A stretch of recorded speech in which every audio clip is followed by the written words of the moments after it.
Okay, thank you, Monica, for putting together this amazing conference in such a short period of time. You're an amazing person who I'm honored to know. And Denise and everybody for putting it together, thank you so much. I believe I'm the only landscape architect speaking here today. So I'm going to be presenting the future, my thoughts about the future of design from a landscape architectural perspective. Um, and I'm really going to focus it on the topics of collaboration and team building and how we as architects, landscape architects, designers can influence governments and the public perception of how design is perceived and valued in our country specifically. And I'm going to do this in four ways. The first one is going to be with the development of rural land, which is certainly not a popular topic among development, but one that I believe is very important for the future. The second is team building for infrastructure projects and large urban projects. The third is working with city leaders and promoting progressive government agencies. And the fourth is to touch upon K through 12 education. It's a fact that farm subsidies are declining, and there's no doubt that the family farm is at rapid decline. But many of us of our generation are inheriting very important pieces of rural land. And they're often siblings that love the land and fell in love with the land because their parents grew up on that land. They grew up on their land. Often their grandparents grew up on that land. But they inherit it, and they need to generate revenue. They come from different income streams. There's often not proper infrastructure available or progressive zoning codes that would allow them to develop this land in a progressive way that would protect the integrity of the land. And several have come to me, and I've begun to battle that. But also they're faced with very non-progressive rural zoning ordinances that are allowing 1 lot per 5 acres to 1 lot per 40 acres. So there's nothing that's promoting the permanent conservation of open space, there's nothing that's promoting community, and there's certainly nothing that's promoting architecture.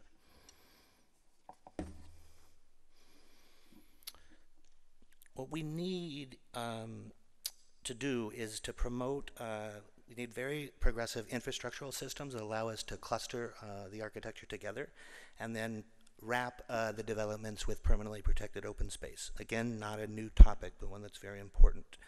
This needs to be done with public conservation easements, and this land should be available to all so that our kids have the ability to go out and walk through the rural countryside. This is not a new idea. But what is a new idea is to integrate architecture into it. It amazes me that within the suburban, ex-urban developments, there's so few of us teaming together to create amazing communities that promote the ideas of architecture and design to the people that come out and live in those communities. We have amazing examples of single-family architecture from many sitting in the audience today.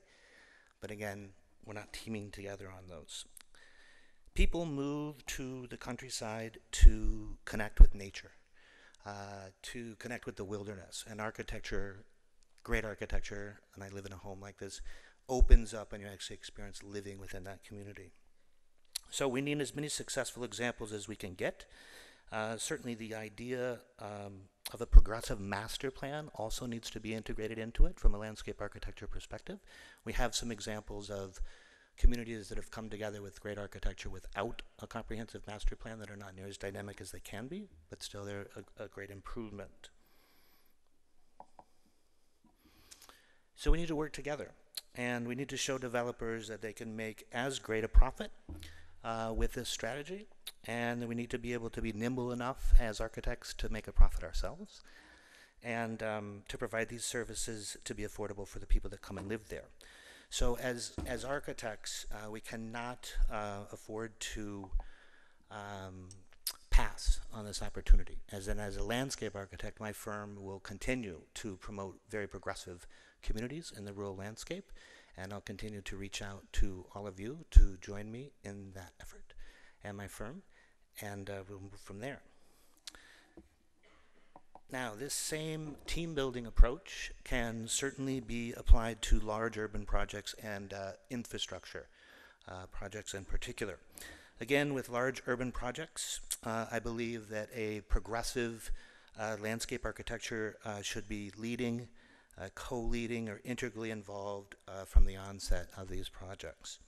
So we, or whoever is leading the project, needs to first be promoting a very innovative and contextual master plan with an exciting mix of uses and a great relationship of architecture and spaces and forms. And we need to be putting together a very powerful team of architects and designers to take on this mission. We have more and more examples of this within the last decade, and we have seen its potentials and we've seen its failures. But the idea is an important one that must be strongly promoted, and it must succeed. Many of these projects lately were affected by the economic times, and many of us lost money with developers who were bought into such ideas, but were over-leveraged and collapsed in the economic crisis. This does not mean that we should not work with developers. It means we should be very smart in how we work with developers. It also means that we need to be working with our city leaders to promote the creation of these teams so that they are supporting it and promoting it within our cities. This is also wildly important with large infrastructure projects such as our bridges that so amazingly shape the image of our cities, and so few of our great architects and designers can be involved with. This is amplified by all the infrastructure money that's being pumped into our economy right now, but certainly we need to be making relationships with the engineering firms that are getting these projects and making the type of relationships where they trust us to design them, so that the cities and all of us can benefit from this incredible opportunity, not just with bridges, but also with the highway systems that enter in and out of our cities. Our projects can only be as great as the cities and governments allow them to be. And many of us have kind of resorted to trickery sometimes to get our progressive ideas built. And we've done this out of complete frustration, and also lack of trust in the political and agency approval process. Most city planning positions are not one of power today. In many important places, we either do not have highly qualified professionals in place to recognize a great project when it walks along, or there are great planners in place that do not have the power to be influential within the current political system. A project can have an amazing aesthetic contribution to a city, but if it's not meeting the exact measure of the code and we cannot prove hardship, then often that project is compromised, severely, moderately, but in any event it's compromised. Of course, there's not yet an aesthetic variance, or better yet, a tool that would allow a government agency to approve a project because of its great architectural merit, but we need to be pushing that ideas and educating the cities and leaders about that. The underlying issue is that for most of the US cities, we're not attracting enough leaders into that position. And when we do, we can't hold them there because it's not, again, a position of power. It's not a stimulating position any longer. But it certainly can be. City leaders need to be educated and integrate this into their platforms, into their political platforms, as something that their constituents buy into, the promotion of great design and architecture. So we all need to work with our city leaders at the city, at the rural, at the city, at the national level, and promote design in very strategic ways.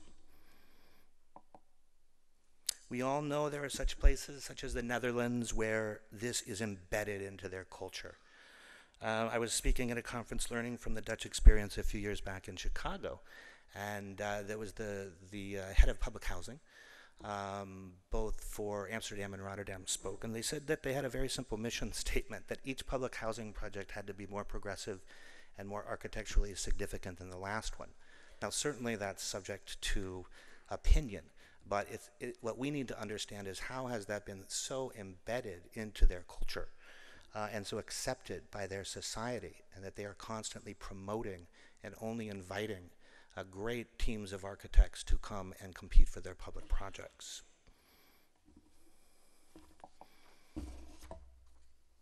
In closing, I believe despite so much progress, our country continues to be visually illiterate. Many new things are happening to promote great design, like this conference, commercials, through the mainstream, through media, advertising agencies, product design, and even reality TV shows. But as a father of a 13-year-old daughter named Nico, and a father of a son who's 15 named Ryder, I can tell you that they are, if you do not have a parent, if you do not have a friend of the family, if you do not have an influential person in your life that is teaching you how to open your eyes and look and feel great design, then most likely you're going to go through your life without realizing and promoting its potential.